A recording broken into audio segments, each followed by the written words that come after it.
Na sasa tuelekee huko ambapo wakazi mbalimbali wa hapa jijini Dar es Salaam wamesema wamepokea zawadi na kutoa zawadi katika kipindi hiki cha sikukuu na kuzifungua leo Disemba 26, siku ambayo huadhimishwa kama sikukuu ya Boxing Day.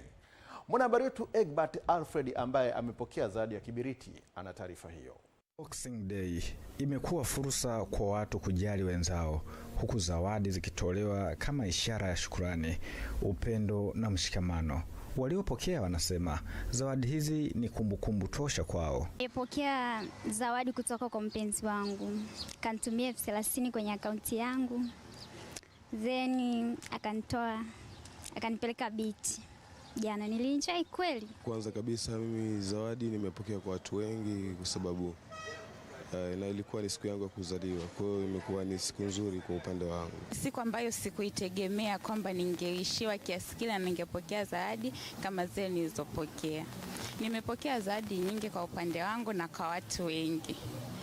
Ila kikubwa zaidi nashukuru kwa sababu zawadi ambayo kabisa sikuitegemea kuipokea au mtu ambaye sikutegemea angeniletea zawadi ni kakaangu au naweza nikasema ni binamu yangu. Mbali na watu binafsi kufurahia zawadi, wapo pia wanaotumia siku hii kuwasaidia wale wenye uhitaji katika jamii, hasa katika kipindi hiki. Mfaume Abdalla ambaye ni mkazi wa Dar es Salaam anasema katika kipindi hiki ametoa zawadi kwa watu wenye uhitaji ikiwemo wale wa makundi maalum. Sikukuu zote inatakiwa tu upendo, na hata sikukuu ikiisha upendo uendelee, ndo Mungu anapopenda, kwa sababu sisi sote Mungu mmoja, Waislamu, Wakristo, sisi sote Mungu ni mmoja. Kwa hiyo inabidi tupendane, tuwe na amani, imani, tuaminiane. Hatua hiyo imeelezwa kuwa ni kielelezo cha mshikamano na utu unaopaswa kuendelezwa katika jamii, huku ikiongeza urafiki na baraka.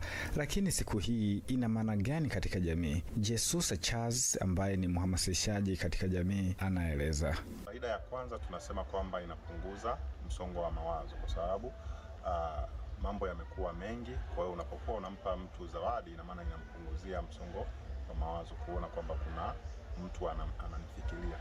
Lakini kitu kingine tunasema kwamba inaleta muunganiko kwa sababu inajenga kumbukumbu. Yule mtu atakapokuwa anaitazama ile zawadi au atakapokuwa anakaa nayo, ina maana itamjengea kumbukumbu kwamba kuna mtu fulani alinikumbuka na alinijali. Kadiri maadhimisho ya boxing yanavyoendelea, jamii inahimizwa kuendeleza moyo wa kutoa, kushirikiana na kudumisha amani bila kujali itikadi ya dini, na furaha kwa wote.